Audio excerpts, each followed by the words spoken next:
معزز خواتین و حضرات، اعظم کیمپس میں آپ سب کا دل کی گہرائیوں سے استقبال ہے۔ ڈاکٹر سید تقی عابدی کا ایک توسیعی خطبہ بعنوان جاوید نامہ انسان سازی کا شاہکار، اس عنوان پر توسیعی خطبے کے پروگرام کی شروعات کے لیے میں الطاف احمد ڈار سے درخواست کرتا ہوں کہ وہ تلاوت قرآن پاک کے ذریعے اس پروگرام کو پرنور بابرکت بنائیں تاکہ ہم آگے کی کارروائی کر سکیں۔ تلاوت قرآن پاک کے لیے الطاف احمد ڈار سے میں ملتمس ہوں کہ وہ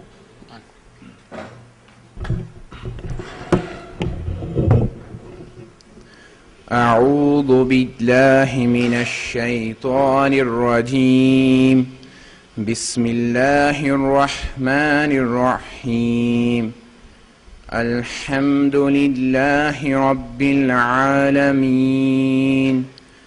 الرحمن الرحيم مالك يوم الدين إياك نعبد وإياك نستعين اهدنا الصراط المستقيم صراط الذين أنعمت عليهم غير المغضوب عليهم ولا الضالين صدق الله العظيم۔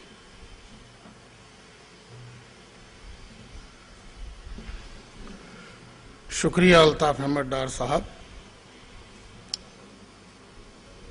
وفاشار نگاہیں سلام کہتی ہیں، وفاشار نگاہیں سلام کہتی ہیں، خلوص کار نگاہیں سلام کہتی ہیں، تڑپ رہی تھی جو تیرے دید کے لیے وہ بے قرار نگاہیں سلام کہتی ہیں۔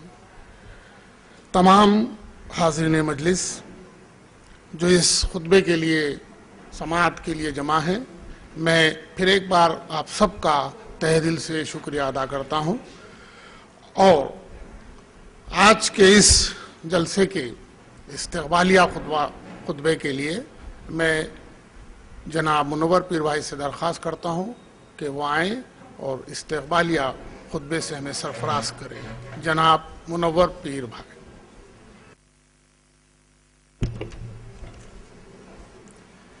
محترم ڈاکٹر سید تقی عابدی، محترمہ ممتاز پیر بھائی، جناب احسن خان، ڈاکٹر شجاعت علی، ڈاکٹر مشتاق مقادم، خواتین و حضرات، آج کی شام ڈاکٹر سید تقی عابدی کا توسیعی خطبہ بعنوان جاوید نامہ انسان سازی کا شاہکار یہ منعقد کیا گیا ہے۔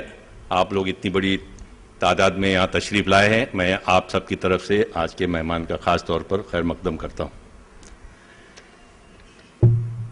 جاوید نامہ کا مرکزی خیال رسول اللہ صلی اللہ علیہ وسلم کی معراج کے واقعے سے ماخوذ ہے۔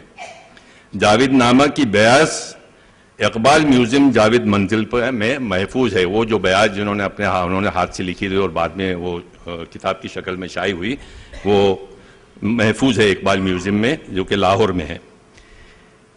اس بیاض کے پہلے سفر پر آسمانی مقامات کی فہرست موجود ہے۔ چاند، عطارد، زہرہ، مریخ، مشتری، زحل، یہ اور جو دوسرے ستارے ہیں، اور حضور صلی اللہ علیہ وسلم کے تعلق سے اس میں بیان کیا گیا ہے۔ بیاض کے صفحے پر کرداروں کی فہرست ہے جن میں سے اکثر تاریخی شخصیات ہیں۔ جاوید نامہ دراصل معراج نامہ ہے۔ اسلامی ادب میں معراج نامہ ایک رائج صنف تھی جو صرف رسول اللہ صلی اللہ علیہ وسلم کی معراج تک محدود نہ تھی، بلکہ صوفیہ نے اپنی اپنی روحانی سیر کو بھی موضوع بنایا تھا۔ جاوید نامہ جو کہ اقبال کی زندگی کا سب سے بڑا شاہکار ہے، مکمل کر چکے تو علامہ اقبال نے کہا اس کتاب نے میرا ذہن نچوڑ لیا ہے۔ جاوید نامہ کی شروعات دعا سے ہوتی ہے کہ اے خدا تو میرا محبوب ہے، تیرا چہرہ میرا ایمان اور میرا قرآن ہے۔ اے خدا میں فانی ہوں، میری کتاب کو آسان بنا دے تاکہ نوجوان اسے سمجھ سکیں، کیونکہ میں ایک اور ہی دنیا کے بارے میں سب کو بتانے جا رہا ہوں۔ ابتدائیہ میں بتایا گیا ہے کہ دنیا کا آغاز ہوا تو ہر چیز وجود کا تحفہ پانے پر خوش نظر آ رہی تھی، لیکن زمین بے آب و گیا تھی، صحرا جیسی نہیں، نہ پرندے نہ جانور، وہ سبزہ بہر سے ناآشنا تھی۔ آسمان نے زمین کی ویرانی کا مذاق اڑایا تو آواز آئی، نا امید مت ہو اور اپنے اندر جھانک، انسان تمہاری خاک سے بنایا جائے گا، اس کی روح ابدی شعلے سے روشن ہوگی، نہ کہ اس کی روشنی جو سورج سے آتی ہے۔ اس کو اپنی عقل اور قابلیت کی وجہ سے پوری کائنات پر قدرت حاصل ہوگی۔ اس کا عشق زبان و مکان کو اپنی دسترس سے لے لے گا اور اس کا علم اور استدلال صحیح راستے کا انتخاب کرے گا۔ اس کی عقل جبرائیل سے بڑھ کر ہوگی، ہرچند کہ وہ خاک سے پیدا ہوگا، مگر اس کی اڑان فرشتوں سے کم نہ ہوگی۔ وہ آسمان سے پرے بلندیوں میں پرواز کرے گا۔ یہ صحیح ہے کہ وہ عبادت گزار کم ہوگا اور معصوم جانوں کا بے تحاشا خون بہائے گا، مگر اس کی یہ کمزوریاں بھی زمانے کی ترقی و خوشحالی کا باعث بنے گی۔ کائنات کا علم اس کی عقل کو مزید جلا بخشے گا، کیونکہ اس طرح وہ حق تعالیٰ کی ذات کو کائنات میں کار فرما اس کی صفات کے ذریعے سے دیکھ سکے گا۔ جس کسی نے بھی خدا کے بے پناہ حسن کو محسوس کیا، وہ اس کے عشق میں ڈوب گیا کہ وہی سارے موجودات کا سردار ہے۔ جاوید نامہ ایک طویل سفر کی داستان ہے۔ اس کی پہلی منزل چاند ہے، جہاں ان کی ملاقات رومی اور وشومترا سے ہوتی ہے۔ وشومترا کا مطلب ہے سب کا دوست۔ جاوید نامہ میں تاریخی شخصیت کا ذکر اور تبصرے بھی ہیں۔ تولستوئے، مصطفیٰ کمال پاشا، جمال افغانی، سید حکیم پاشا، جنید اور بایزید کا بھی اس میں آپ کو ذکر ملتا ہے۔ اور یہ وہاں سے یہ سفر آگے بڑھتا ہے اور پیغمبروں کی وادیوں کی طرف جاتا ہے، اور اس میں حضور صلی اللہ علیہ وسلم سے لے کے حضرت موسیٰ، حضرت عیسیٰ، ان کا سب لوگوں کا ذکر ہے، ان سے ملاقات ہے۔ اور یہ پیغام یہ ہے کہ اول کہ انسان زمین پر خدا کا نائب ہے، دوم یہ کہ اطاعت کے قابل صرف اللہ کی حکومت اور اس کا آئین ہے، نہ کہ زمینی آمروں کا، سوم یہ کہ سب کچھ اللہ ہی کا ہے اور مالداروں کو اللہ کی طرف سے امانت دی گئی ہے تاکہ وہ اسے دوسروں کی بھلائی کے لیے خرچ کریں، چہارم یہ کہ حکمت خیر کثیر ہے، حکمت جو ہے وہ خیر کثیر ہے۔ اس سفر کا اگلا پڑاؤ عطارد ہے، وہاں سے زہرہ، مریخ، مشتری، زحل اور ستاروں سے آگے جنت اور خدا، اور آخر میں جاوید اور نئی نسل سے چند باتیں کیے۔ جاوید جو ہے وہ ان کے فرزند کا نام ہے، اور جاوید نامہ جو ہے وہ جاوید نامہ جاوید کے لیے بھی ہے، اور جاوید ہمیشہ نصیحت کا وہ خزانہ ہے جو ہمیشہ زندہ رہے گا۔ جاوید اور نئی سے جب وہ بات کرتے ہیں تو وہ کہتے ہیں کہ ایسا علم بیکار ہے جو تمہاری زندگی سے متعلق نہ ہو، کسی کو برا نہ کہو کہ سب اسی خدا واحد کی مخلوق ہیں۔ نیشنل انٹیگریشن اور تمام لوگوں سے میل جول کہ اس میں انہوں نے سبق دیا گیا ہے، جو خدا سے عشق کرتا ہے اسے ہر ایک سے نمی سے پیش آنا چاہیے، جیسے خدا سب پر شفقت فرماتا ہے۔ اگر دولت مند بھی ہو جاؤ تو اپنا فقر ہاتھ سے نہ جانے دو، تم خدا کے سوا ہر کسی کا خوف دل سے نکال دو اور اس کے سوا کسی سے امید نہ لگاؤ۔ اقبال نے جاوید نامہ کو اپنی زندگی کی حاصل کتاب قرار دیا ہے۔ بلا شبہ اپنی علمی و فکری عظمت کے سبب یہ دور جدید کی عظیم ترین کتابوں میں شامل ہے، اور یہ کتاب جاوید نامہ انسان سازی کا شاہکار کیوں ہے، اس پر تفصیلی گفتگو کریں گے آج کے ہمارے خاص مہمان ڈاکٹر سید تقی عابدی۔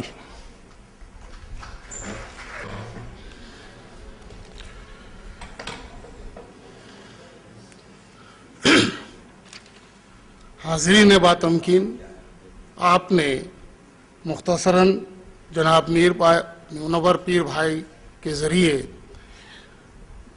جاوید نامہ کی جو خصوصیات ہیں انہوں نے اپنے انداز میں بیان کرنے کی کوشش کی۔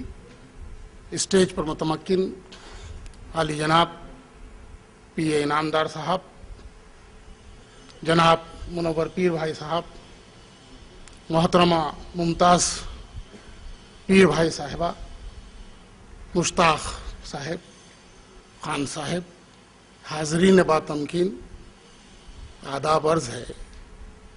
جیسے کہ روایت ہے کہ مہمان کا تعارف کروایا جاتا ہے تاکہ آپ اس شخصیت سے واقف ہوں جو آپ سے روبرو ہونے والی ہے۔ میں مختصراً ڈاکٹر سید تقی عابدی کا تعارف کروا رہا ہوں تاکہ آپ اس شخصیت سے واقف ہوں جو آپ سے ہم کلام ہونے والی ہے۔ ڈاکٹر سید تقی عابدی نام ہے اس شخص کا جو 60 برس کا ہو کر 16 سال کی دوشیزہ کو شرمانے کا موقع عطا کرتا ہے۔ پیشے سے طبیب، اردو ادب کے عاشق اور مریض نے ادب کی محبت میں جلتی ریت پر ننگے پاؤں چل کر تجزیہ یادگار انیس کی تخلیق کی اور لوگوں نے اسے سراہا۔ جب سید کی دیوانگی جنوں میں تبدیل ہوئی تب کائنات نجم کی تخلیق عمل میں آئی، لوگوں نے اسے بھی اپنی واہ واہی سے نوازا۔ مصنوعات دبیر و رباعیات دبیر کے بھی کانٹے تقی عابدی نے اپنی پلکوں سے چنے اور لوگوں نے ان کے زخموں کا شمار کیا۔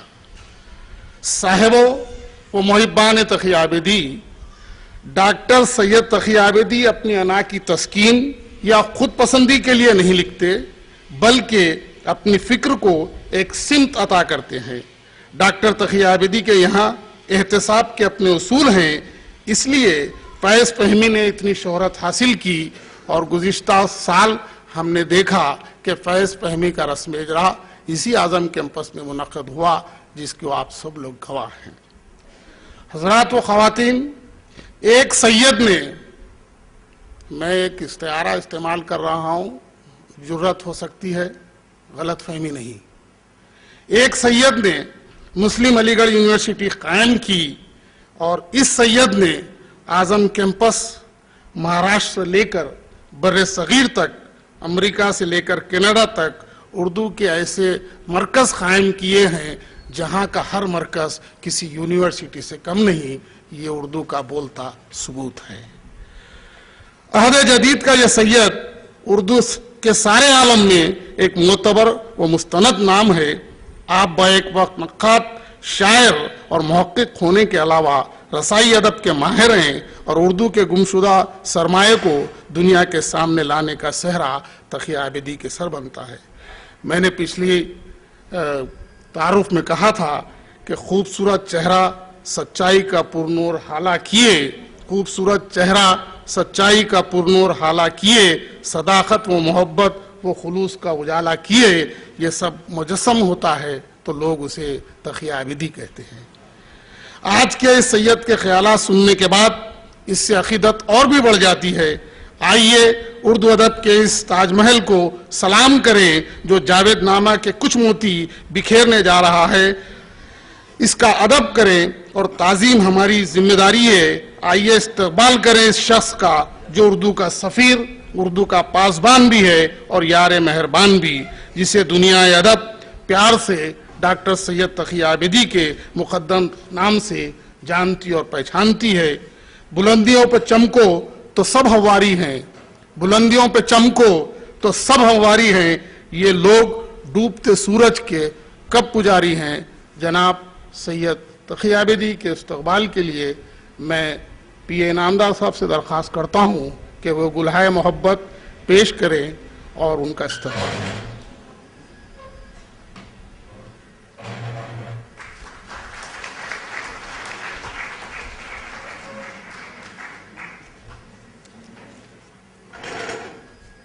سو چاند چمکیں گے بھی تو کیا بات بنے گی،